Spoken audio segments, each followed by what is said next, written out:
So we're beginning to start the third Pauri today. Remember what the end of the last Pauri was. Nanak hukme je bujhe ta home kehe na koi. So this is a continuation. Sometimes when we first look at Guru Granth Sahib Ji and when we start reading Japji Sahib, we feel that all of the Shabads seem to be talking about different things, but they don't necessarily seem to join up. But actually, when we delve a little bit deeper, we can find that actually there's a very clear direction that Guru Nanak Dev Ji is taking the Bani. So when we read the Gave Shabads, if we read them with the previous Pauri in mind, then it makes a lot more sense. So remember, the previous verse was all about hukam, explaining what is hukam, what is the importance of hukam in our life. Hukmi hovan akar, hukam na kahe a jaye. And it went and discussed the details of hukam. Yeah? Hukam gives us dukh and sukh. Yeah? And that was a follow-on from the previous one, which asked the question, Kiv satyara hoye, kiv kude tutte pal, hukam razai chalana. Yeah? So we're seeing all the verses continue. This, if you don't look at it in relation to the previous Pauri, you will think that this whole verse is talking about God. But actually it's talking about the hukam of God. So this whole Shabad is in praise of hukam. So the previous line said, Nanak, whoever understands hukam, they will not speak in ego. They won't talk about themselves all the time.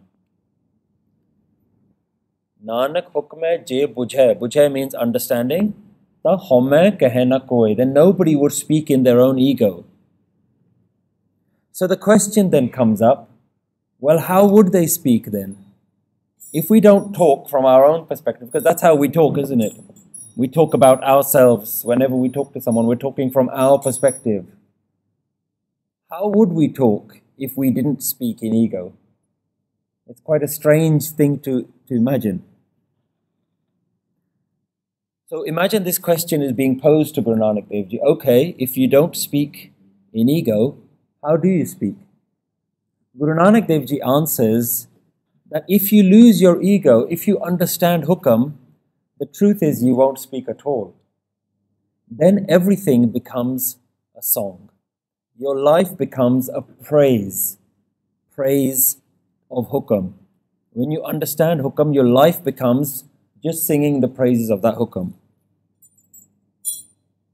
So this verse is the song of people who have known hukam. This is the verse of people who have lost their ego, and this is how they act. This is what their song sounds like. So then another question comes, okay, if they don't speak, if they sing, then what do they sing? What is their song? And this is what Guru Nanak Dev Ji begins to answer. The first line, Gave ko taan, hove kise taan. Gave is a present tense word, means singing right now. It's not in the past tense, it's not in the future. Gave means singing right now. Gave ko means some people. Some people are singing right now about Taan. Taan means bal, power, shakti, the might, the strength of hukam. Gave ko Taan. Notice Taan has an ankar, which means it's a singular word. It's not plural. It's not of the powers of hukam. It's the power of hukam. Some people sing about the power of hukam only if they have the power to do so. So you remember, at each stage, Guru Nanak Dev Ji is trying to destroy our ego. If you sing about God, and there's a thought that comes that I am singing about God, then you've not understood the previous line. Because the previous line says, if you understood hukam, you would never speak about yourself. You would never refer to yourself. Gave ko daat, jane nisan. Daat means gifts. Daat. Some people sing about the gifts of Hukam. That Hukam is always very kind to me. It's always giving me very good things. That life is going very well. Some people sing because they get a lot of gifts in life. And in fact, they see God, they see Hukam as the provider of gifts. This is his nishani. This is the nishani of God, that God is always giving. Dayalu hai. Yeah, we hear words, Dayalu, Kirpalu. Yeah? Tu data datar, tera ditta khamana. So, gave ko dat. Some people are always praising God for all the gifts that they get, and they know jane nisan. They know this to be the nishani of God, the symbol of God, the insignia of God. Yeah, that's where we get the word nishan sahib. Nishan means the standard, the thing that represents what this is. So some people recognize gifts as the nishani of Hukam. Gave ko daat, jane nisan. Gave ko gun, vadiyaiyan char. Gun here doesn't have an ankar underneath it. Yeah? So this word is called mukta. Mukta means it doesn't have an ankar at the end of it. It doesn't have a vowel at the end of it. And mukta words are bahuvachan. In Punjabi we have ikvachan, which is singular words, bahuvachan, which is plural words. So here the word gun means virtues. Some are singing of its virtues. If it was singular, it would have an ankar. So the word is supposed to have an ankar. When you take the ankar off, it makes a singular word a plural word. So without the ankar is plural, with the ankar is singular. Yeah? So we can look at the two spellings of gun.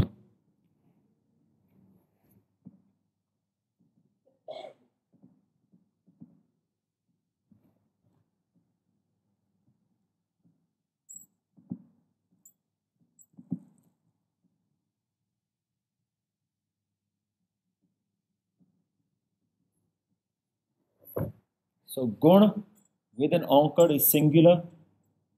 Gun, which is mukta, is bahuvachan, is plural. Yes. If a word has an ankar underneath it, it's always singular. Yeah? Always. It's always masculine and singular. On the last letter. Yeah.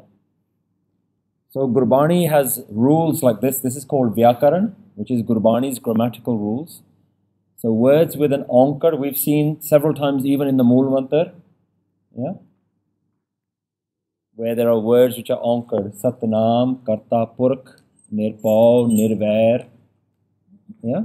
These words all have ankar underneath them. So they are singular masculine words. Without an ankar, it's bahuvachan. That means gun here means plural, virtues. Gave ko gun, vadiyaiyan char. So gun means virtues. Vadiyaiyan means greatness. Char, the word char here is called visheshan, which means it's an adjective. Adjective means it's a describing word. So char is beautiful. But beautiful what? Vadiyaiyan char. Beautiful greatness. So the char is visheshan, which is a describing word, a word that you attach to a noun. Gave ko gun, some are singing of its virtues and its beautiful greatness. Now notice the word char here does not mean the number 4. In Gurbani, where numbers are used, the numbers are spelled with a sihari at the end. So char with a sihari at the end means the number 4. If it doesn't have a sihari at the end, it means beautiful. So this is not saying that some sing of the 4 greatnesses or the 4 virtues.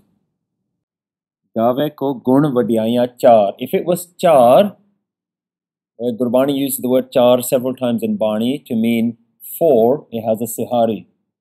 Okay? This one doesn't have a sihari, it doesn't mean the number 4. Gave ko vidya, vikam vichar.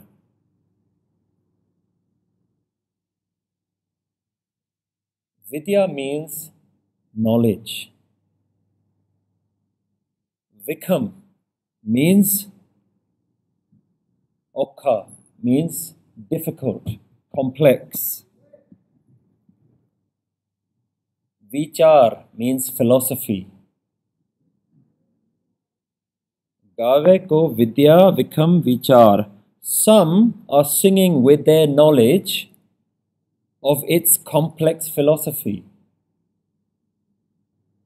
So some granths go into very deep depth about very subtle understandings about what God is, about the subtle nature of nirgun and sargun, what is our relationship between mind, body, all that. So some enjoy singing God's praises in that way, by going into real detail about the Vikam Vichar, the very difficult, complex theories. Gave ko vidya Vikam Vichar.